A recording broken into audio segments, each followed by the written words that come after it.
Hola amigos de Sin Límites, acá estamos en un nuevo capítulo, estamos con Eugenio Fuenzalía, un tremendo deportista que ya vamos a conocer y preguntarle un poquito más de su vida. Muchas gracias por estar aquí, por compartir con nosotros. Y estamos también con Doris Gildemeister para hablar un poquito acerca de Eugenio y cómo ha influido también Doris quizás en tu deporte. Bueno, queremos conocerte un poco más, así que cuéntanos un poquito de ti. Bueno, me llamo Eugenio, tengo 25 años, conozco hace hartos años a Doris, que fue una gran inspiración tanto en mi salud, ya que me trajo al mundo del deporte, y también en cuanto a mi vocación. Estudié psicología en la Universidad Católica, gracias al deporte entré como deportista destacado, y inicialmente buscando un poco cómo compartir un diálogo que traiga a las personas al deporte y pensando también en, por ejemplo, profesionales deportistas que tienen una lesión y luego tienen que reinventarse quizás con una discapacidad y viendo cómo ayudarlos para salir adelante. Oye, qué maravilla, justamente con lo que tú acabas de decir, bueno, también existen diferentes, hoy día hay 21, 22 disciplinas deportivas que invitan un poco a las personas que han sufrido alguna discapacidad, ya sea física o también mental, que puedan practicarla, ¿cierto? Tú entiendo que entraste por el tenis y hoy día estás en otra disciplina, ¿sí? O sea, fue un camino muy largo. Yo conocí el mundo del deporte adaptado por el tenis, no tenía idea que existía. Llegué siendo paciente de Teletón por, creo que era Patricio Delgado, Sí. que estaba a cargo de los talleres de tenis. Patricio me presentó a Doris en los talleres de tenis y me encantó. Estuve, creo que de los 11 a los 12 años practicando. Y así fui, después tuve un ingreso en el Instituto Pedro Aguirre Cerda, donde también pude practicar un poco más intenso tenis, probé handball, básquetbol, natación, rugby en silla de ruedas, Wow. muchos deportes. Y por cosas de la vida, años después un amigo me desafió a hacer justo la maratón de Santiago, yo en una handbike y él en su bicicleta. Y desde ahí ya me quedó gustando mucho el bichito del deporte, de superarse, de buscar nuevos objetivos, pensando en que si uno pensaba y tenía en mente algo, uno lo podía lograr si se esforzaba. Eugenio, bueno, cuéntanos un poquito también de la discapacidad que tú tienes, cuándo la adquiriste y cómo ha influido en las diferentes áreas de tu vida. Yo tuve cáncer a la médula desde los 3 a los 7 años y luego de muchas operaciones, tratamientos, quimioterapia, radioterapia, fui perdiendo la sensibilidad de las piernas y con eso la fuerza también y la motricidad hasta que un día ya no me pude parar de nuevo. Y desde ahí empezó un camino de autoconocimiento, de superación también, tratando por muchos años con kinesiología. En un principio con el objetivo de volver a caminar y a medida que me iba esforzando me daba cuenta que quizás el objetivo más que eso iba cambiando el camino hacia que yo fuera una persona lo más independiente posible, que tuviera una vida totalmente normal a pesar de la silla de ruedas. Qué bien. Bueno, y eso me imagino que te llevó también a tomar decisiones como estudiar psicología también, ¿no? Totalmente. Yo creo que principalmente influenciado por el deporte también. Cómo me acerqué de conocer a Doris en las distintas disciplinas y ver, por ejemplo, deportistas profesionales como la Maca, que estaba empezando en ese minuto, creo, sí. Y ver que uno podía tener una carrera esforzándose a la par que un tenista profesional fue algo que me motivó mucho y siempre quise aprender cuáles eran las palabras precisas que tenía Doris o otros amigos que a mí me influenciaron mucho para ya poder inspirar a otra persona a que tomara la misma iniciativa de salir adelante a través del deporte o algo que le apasionara. Qué maravilla. Bueno, hoy día se habla mucho de la inclusión, tanto laboral, ¿cierto? Y en todo sentido. Pero como país estamos un poco al debe con la inclusión, tanto en los accesos, laboralmente, en los colegios. Y de hecho, siempre yo he pensado que la inclusión debería partir desde los niños muy pequeñitos, ¿cierto? En el jardín, en el colegio, donde se les enseñe el lenguaje de señas, braille, y que los profesores deberían también saber esta forma de comunicarse, porque cuando llega un niño no debería ser como alguien externo, sino como alguien más ¿cierto? Entonces, me enfoco un poco en lo que tú mencionaste, que estudiaste, bueno, estás por recibirte de psicólogo, ¿cierto? No, ya se recibió. Me recibí. Perdón, ya te recibiste de psicólogo. ¿Y qué área elegiste? El área laboral. Perfecto. Entonces ahí, bueno, tienes un tremendo también desafío y también con el deporte que tú estás practicando. Cuéntanos un poquito esto. Pero no, ¿qué deporte estás practicando ahora? Surf adaptado a una modalidad que se llama waveski, que la gracia es un deporte que lo practican tanto personas sin discapacidad como personas con discapacidad en igualdad de condiciones. Ay, qué maravilla. Cuenta un poco de Es eso. muy no lindo, lo- es un híbrido entre el surf convencional de tabla corta, porque está orientado hacia las maniobras, y el kayak de río, porque la posición es muy similar. Uno va sentado con unos straps en la cadera, Perfecto. en los pies y con un remo. Entonces la gracia es que personas que, por ejemplo, no caminamos, podemos remar con el remo y tomar las mismas olas que una persona que camina. Qué maravilla. ¿Te das cuenta? Yo esa no la conocía. Así que siempre es bueno saber. Eugenio, retomando un poco esta disciplina que tú estás hoy día experimentando, bueno, no experimentando, sino que practicando, pero entiendo que también estás en pausa ahora por los estudios. Pero cuéntanos, tú, perdón, ¿eres el cuarto del mundo? ¿Llegaste a Soy eso? actualmente el cuarto en el ranking de wave ski adaptado. Perfecto. ¿Y cómo ha sido esa experiencia? Fue increíble poder llegar a Sudáfrica a competir. Fue increíble y sobre todo una disciplina que te permite demostrar que no hay límites, sino que son mentales. Y qué mejor ejemplo de mostrar personas con discapacidad, ya sea una amputación o personas que no caminan como yo, surfeando a la par de personas sin ningún tipo de discapacidad. Oye, Eugenio, y tú nos contabas también que esta disciplina lograste un poco que se reconozca en el comité, ¿sí? Sí, con Felipe Belmar, mi coach, después de mucha persistencia. Felipe lleva muchos años practicando este deporte y haciéndolo más conocido. Yo también tuve un paso por la Federación de Canotaje. Perfecto. Me contacté con Mónica Hernández y me ayudó muchísimo. Ella me ayudó desde las bases de cómo presentar esta disciplina al Comité Olímpico y que sea una disciplina reconocida. ¿Olímpico o paralímpico? Quedó en las dos porque en las dos. Porque acuérdate que pueden participar Claro. tanto convencionales Sí, como sí, para sí. esa es la gracia del deporte. Qué maravilla. Entonces es un poco difícil de presentar porque cae entre medio entre internacionalmente entre la Federación de Surf o la de Kayak de los distintos países. En este sentido nos acogió la Federación de Canotaje y fue súper lindo porque dijimos ya quizás para este mundial no alcanzamos a ir con, por ejemplo, financiamiento o beca ProDar, pero sí iniciamos un proceso para que en próximos desafíos deportivos se reconozca la disciplina y sea más fácil poder participar en competencias internacionales. Oye, ¿y el nivel? El nivel increíble, con discapacidad éramos 4 personas. ¿Chilena? ¿Y en Chile cuántos más hay? Con discapacidad en este minuto solamente yo, y que practican activamente en este minuto yo creo que deben ser unas 10. Hay creo que 6 seleccionados nacionales en este minuto que están yendo a competir afuera, han ido últimamente a competir a Perú, teniendo muy buenos resultados. Tenemos también un rango etario muy muy diverso. Es un deporte que de hecho creo que había categoría más 60 años en el mundial. Y en el mundial eran 120 personas en total y de esas 120 éramos 4 con discapacidad, el resto eran convencionales. Y el que sacó el primer lugar en adaptado en mi categoría, creo que quedó cerca del top 20 o quizá más arriba, no me acuerdo muy bien. Oye, ¿Y dónde practican esto? Yo practicaba en Pichilemu y también en Chile se practica mucho en el norte, en Arica se practica harto. Con Felipe también íbamos harto con otros amigos a practicar al sur. ¿Y en mar, en río? En el mar. Con este deporte que tú haces, que tú estás número 5 a nivel mundial, has viajado a más deportes fuera de...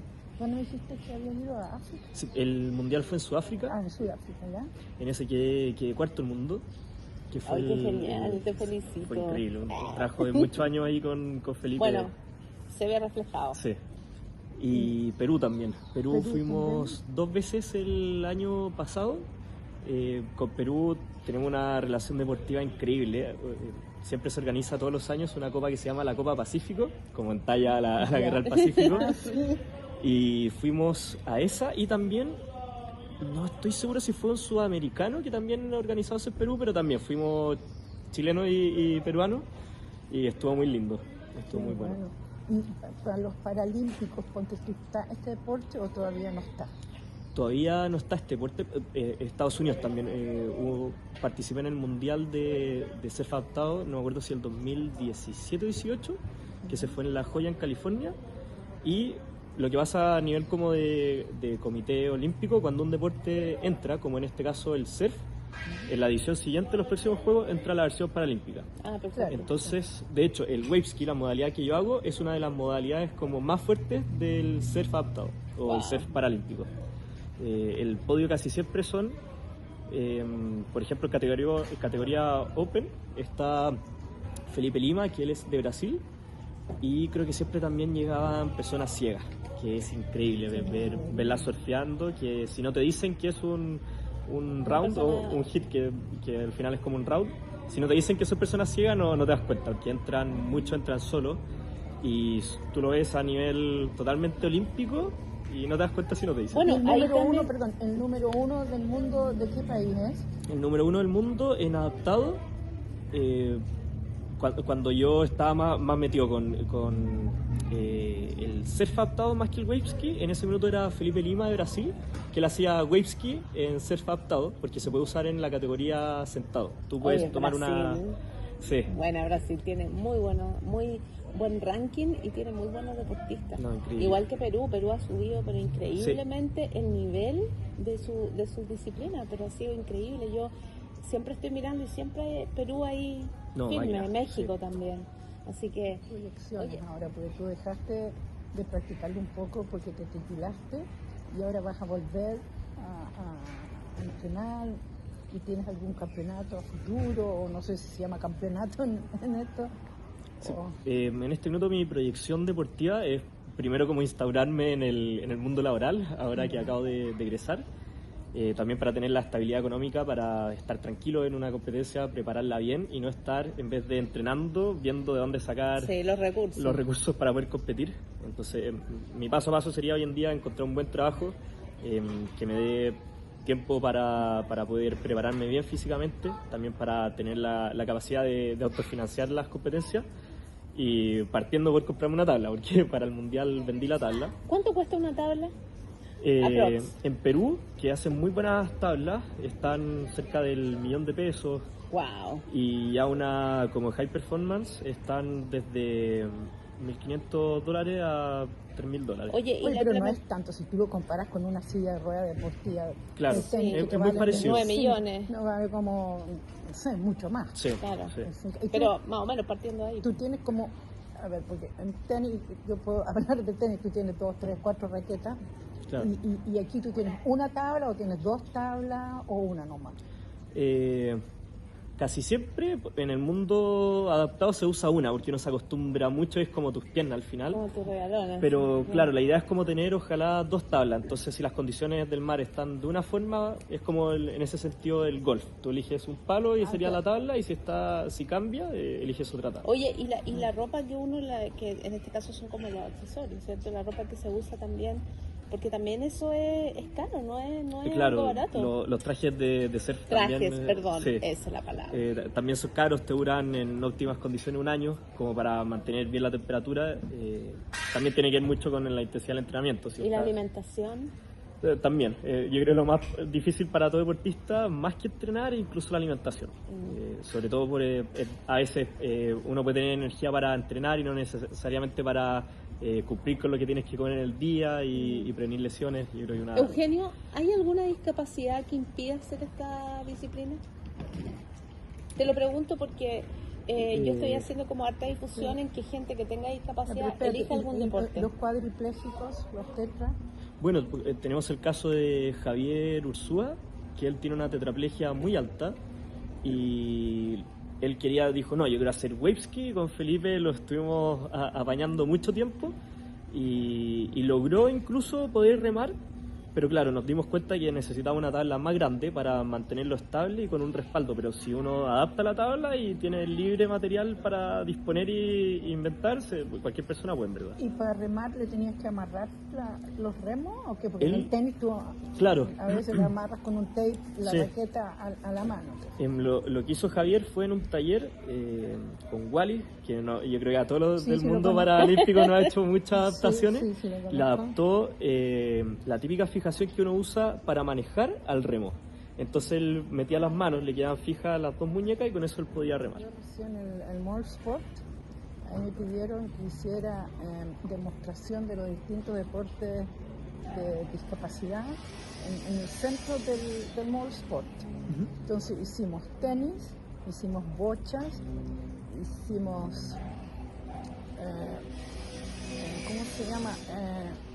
Que juegan los ciegos, los no videntes. Eso, goalball, basketball, bueno, bochas ya dije, y creo que eran eso que fue impresionante. No, impresionante. En la mitad del Mall Sport, no me acuerdo qué año. Bueno, hace yo muchos jugué años. bochas con la selección chilena de bochas y me pasó una anécdota muy loca, porque estaba Brian, bueno, estaban todos ahí, Brian, necesito el cielo. Le digo, te voy a ganar. Y me decía, ya, siéntate. Entonces me senté en una silla de ruedas y él estaba en el otro lado y jugamos. Entonces yo dije, esto es fácil. Porque bocha significa que tú con una pelotita tienes que alcanzar el objetivo que es el blanco. Entonces, bueno, hay varios como niveles que no lo entiendo tanto, pero lo encuentro admirable. Lancé la pelota y la tira Brian con la lengua, porque tienen un resbalín, dependiendo de la discapacidad que tengan. Por supuesto, tenía una discapacidad tetra, no sé, bueno, Como bien alta. bien alta. Entonces solamente tenía movilidad, digamos, en su carita y la lengua. Y lanzó la pelota y me hizo bolsa, ¿cachai? Entonces es como súper subjetivo. Y ahí tú te das cuenta que en realidad puedes tener todo tu cuerpo, pero si no haces nada, no te pones un objetivo o alguna meta, no llegas a cumplir nada. Bueno, Entonces a veces la discapacidad te da la posibilidad de renacer y de partir, porque muere una parte de ti pero nace otra. Y eso es lo que yo admiro en general de todos los deportistas, en general las personas que tienen discapacidad, porque le han ganado un día más a la vida, y esa persona que era antes ya no está, por hoy día decide nacer con la nueva persona y enfrentar los desafíos y ponerse nuevas metas y llegar a donde quizás muchas personas que a lo mejor tenemos toda la movilidad, no hacemos. Sí. Bueno, de hecho, tengo una historia muy cercana relacionada a eso, como de renacer y de que la vida puede cambiar en cualquier segundo. Cuando recién empecé, antes del waveski, cuando estaba haciendo surf adaptado, entrenaba mucho en Concón. Y pasó que el año pasado me escribió una persona por Instagram y me dice, hola Cojo, porque todos mis amigos me dicen el Cojo. ¿Por qué? ¿Por qué será? Y me dice, oye, no creo que te acuerdes de mí, pero yo surfeaba en Concón, soy de Viña. Te vi muchas veces adentro en el mar surfeando y hace un par de meses me quedé en silla de ruedas. Su historia, wow. Él triatleta de toda la vida, una persona haciendo Gerald. Él se está preparando para el Ironman, creo que fue, y haciendo sentadilla, se desmayó, se despertó en urgencia, lo tuvieron que operar y hoy en día está en silla de ruedas con una lesión muy parecida a la mía.